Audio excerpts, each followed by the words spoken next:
consistency. The more consistent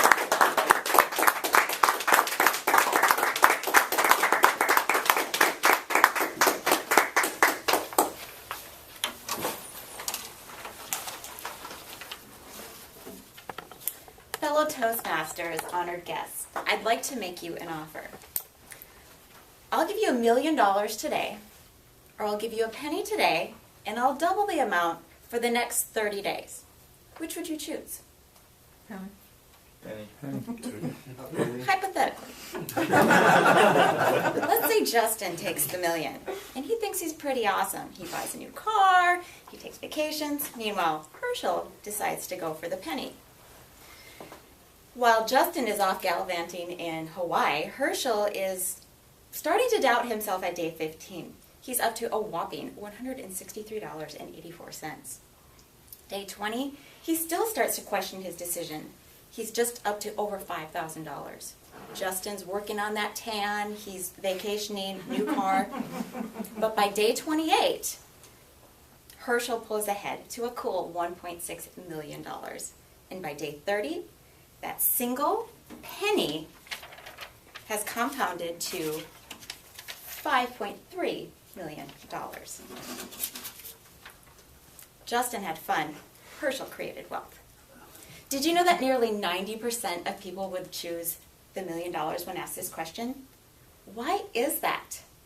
It's because we live in an instant gratification, results quick, microwave society. We want results today. But please understand, it's a false hope of success. Any successful person will undoubtedly share the secret to long-term success are small daily behaviors compounded over a long period of time, or what I like to call the law of consistency. So today I want to talk to you about taking small steps toward a big goal, how it will help you reach results far more than taking a giant leap every once in a while. I'm going to give examples of how eliminating bad habits and adding good habits will consistently over time lead to huge changes. And I've broken it down into 3 simple practices that we can all start to apply today: diet, exercise, and professional growth. I think my favorite author, John Maxwell, defined consistency best when he said, "It's not about making one choice. Everybody can make a choice. It's about managing that decision every day." For example, you want to lose 10 pounds, so you decide to eliminate a bad habit or behavior every day. The reason why diets don't work and they'll never last long term is because they have unrealistic expectations associated with them. The key to weight loss are small daily behaviors that become your lifestyle habits over a period of time. For example, you want to lose 10 pounds, so instead of eating carrots for the next 30 days, you decide to eliminate creamer from your coffee. And I'll use myself as an example. A few years ago, I used to have my morning coffee, and I would put a packet of hot cocoa in it, and then I would put a ton of the 9-dairy creamer in it, which was only 1 teaspoon equal 10 calories, but I was putting about 20 teaspoons in each time.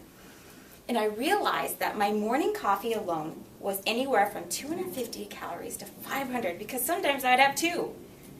And so I decided to quit that creamer cold turkey and just drink black coffee. And in 60 days, I lost 10 pounds. True story. All from that one simple change, eliminating a consistent daily behavior. How about exercise? We all know exercise is important. But instead of going to a brand new gym and spending thousands of dollars on a trainer that you're probably not going to utilize anyway, why don't you start to incorporate something into your lifestyle today that you can manage? As much as I would love for you to all be on a very consistent exercise regimen, I'm all for starting very slowly by creating a lasting small habits that will create a big change. How about rather than watching another 30 minutes of mindless television in the evening, you take a walk? Or you get up 30 minutes earlier and you do some light exercise. Did you know that you can burn up to 100 to 300 calories in just 30 minutes, just through light, intense exercise? By simply adopting this practice, you'll lose around 5 pounds in 2 months. So I know what you're thinking, 5 pounds, Rhonda, that's really not a big deal. I'm really not into that. But consider this. 5 pounds, 60 days. That's 30 pounds in a year. 30 pounds is significant, right? I'm not even talking about high intensity exercise that some crazy people like some people do. Imagine the possibilities if you just made that one consistent behavior, you added it into your daily regimen every day. Lastly, if you're like me, you're very busy, but we all took the time to be here today because we wanted to improve our speaking skills. I wanted to become a more confident speaker. That's why I joined Toastmasters. That's why we show up on a consistent basis. That's why we don't just stop with our icebreaker speech. We continue to grow in our public speaking, our ability to communicate with others, and we increase our skill set so that over time, we'll not only become skilled speakers, but we'll be confident when opportunities come our way, and it will be second nature for us to have those opportunities. In conclusion, if it's so simple, why don't more people practice consistency? Because quite frankly, consistency is boring. It's not glamorous. It's kind of not cool. But wouldn't it be cool if you were to practice consistency and lose 30 pounds in a year? Or be able to write a book? Or go on a public speaking tour? So I know you're all going to go home and you're going to eliminate that coffee creamer. You're going to invest in a pair of running shoes or walking shoes. But please remember this.